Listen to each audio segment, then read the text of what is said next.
비타민C가 혈관을 더 튼튼하게 해줄 수 있습니까? 비타민C는 혈관을 더 튼튼하게 만드는데 중요한 역할을 합니다. 비타민C는 콜라겐 합성의 필수적인 영양소로 콜라겐은 혈관벽을 구성하는 중요한 단백질입니다. 충분한 비타민C는 콜라겐 생성을 촉진하여 혈관력을 강화하고 활력과 강도를 높여줍니다. 또한 비타민C는 강력한 항산화제로서 활성산소로부터 혈관을 보호하고 염증을 줄이며 동맥 경화 등의 혈관 관련 질환 위험을 감소시키는 데 도움을 줍니다. 이런 이유로 비타민C는 혈관 건강을 유지하고 전반적인 심혈관계 건강에 기여하는 중요한 영양소입니다. 자, 그렇기 때문에 충분한 양의 비타민C를 섭취를 해주는 것이 오히려 혈액의 항산화, 혈관벽이 활성산소로부터 공격을 받는 것을 막아주는 이런 기능들을 할 수가 있다. 충분히 있어야 된다라고 생각하는데 음식으로부터밖에 공급이 되지 않기 때문에 부족할 가능성이 많다. 지금 말하는 하루에 500mg에서 1000mg 정도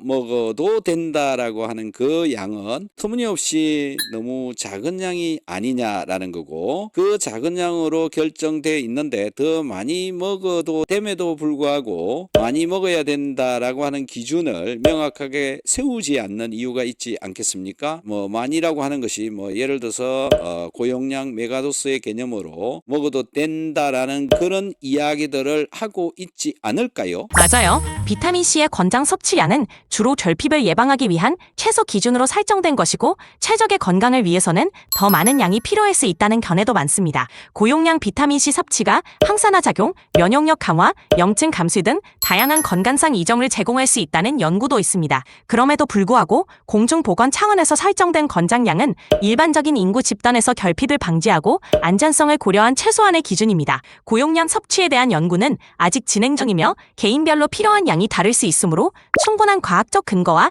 전문가의 조언을 바탕으로 섭취량을 결정하는 것이 좋습니다. 결국 비타민C는 충분히 섭취하는 것이 여러모로 이롭지만 개인의 건강 상태나 생활 방식에 맞춰 적절한 양을 조절하는 것이 가장 바람직합니다. 그러니까 연구가 되어져 있지 않을 뿐인 것이지 일반적으로 사람들이 경험상으로 더 많은 양의 비타민C를 먹고 더 좋은 효과를 보았다라고 하는 사람들은 수도 없이 많습니다. 연구를 안 했다고 해서 그 먹고 있는 사람들한테 먹지 말아라, 그 다음에 이렇게 규정이 되어져 있으니까 이렇게 해야 된다라고는 할 수 없다고 생각을 합니다. 지금은 사람들의 경험이 훨씬 더 앞서는 그런 시대가 돼 있고요. 연구가 뒤처져 있는 그런 시대에 살고 있습니다. 그러니까 연구가 되지 않아서, 허가가 되지 않아서 많이 먹으면 안 된다, 조심해야 된다, 무조건 요렇게만 1000mg 정도만 먹어야 된다, 이렇게 하는 것은 잘못된 것이지 않느냐 이렇게 생각합니다. 경험의 시대고 경험이 공유되고 있는 시대입니다. 많이 먹은 사람들, 많이 먹고 좋은 효과를 많이 본 사람들의 이야기도 들어야 될 것이다 이렇게 생각되는데요. 챗GPT 이 점을 좀 고려를 해서 얘기를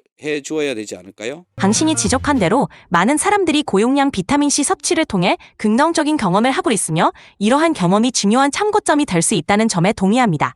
연구가 아직 모든 세부 사항을 규명하지 못했더라도 많은 사람들이 실제로 체감하는 효과는 무시할 수 없습니다. 결국 개인의 경험과 다양한 사례를 존중하면서도 안전성과 효과를 균형 있게 고려하는 것이 중요합니다. 각 개인의 필요와 상황에 맞춰 최적의 섭취량을 결정하고 새로운 연구 결과나 임상 경험을 계속 반영해 나가는 유연한 접근이 바람직할 것 같습니다. 자, 다음은요. 소화제를 끼니마다 먹고 있는데 도움이 될까요? 자, 이 질문은 끼니마다 소화제를 먹는데 그렇게 먹어도 될까요? 라고 묻는 것입니다. 소화가 잘 안 되는 분인가 봐요. 어떻습니까? 끼니마다 소화제를 먹는 것이 일시적으로 소화에 도움을 줄 수는 있지만 장기적으로는 의존하게 될 수 있어 주의가 필요합니다. 소화제에 지나치게 의존하면 몸이 자체적으로 소화 효소를 생산하는 능력이 떨어질 수 있고 근본적인 소화 문제를 해결하지 못할 수 있습니다. 소화가 잘 안 되는 근본 원인을 파악하고 식습관 개선, 스트레스 관리, 충분한 수분 섭취 등 자연스럽게 소화를 돕는 방법을 병행하는 것이 좋습니다. 만약 지속적으로 소화 문제가 있다면 위장 건강이나 다른 다른 소화기 질환 여부를 확인하기 위해 전문의와 상담하는 것이 바람직합니다. 결론적으로 소화제를 가끔 사용하는 것은 괜찮지만 매 끼니마다 복용하는 습관이 지속된다면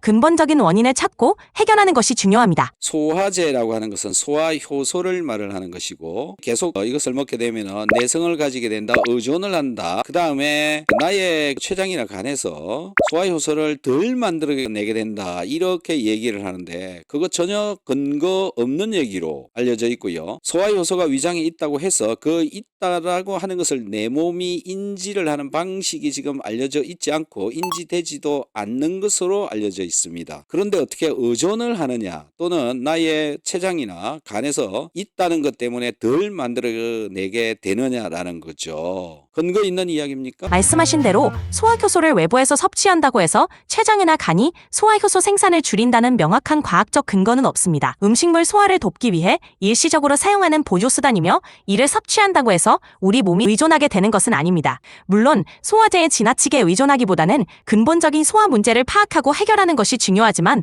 소화효소 보충 자체가 의존성을 유발한다는 주장에는 과학적 근거가 부족합니다. 그러므로 소화효소를 적절히 활용하면서 동시에 식습관 개선이나 침원 습관 조정 등을 통해 소화 기능을 향상시키는 것이 바람직합니다.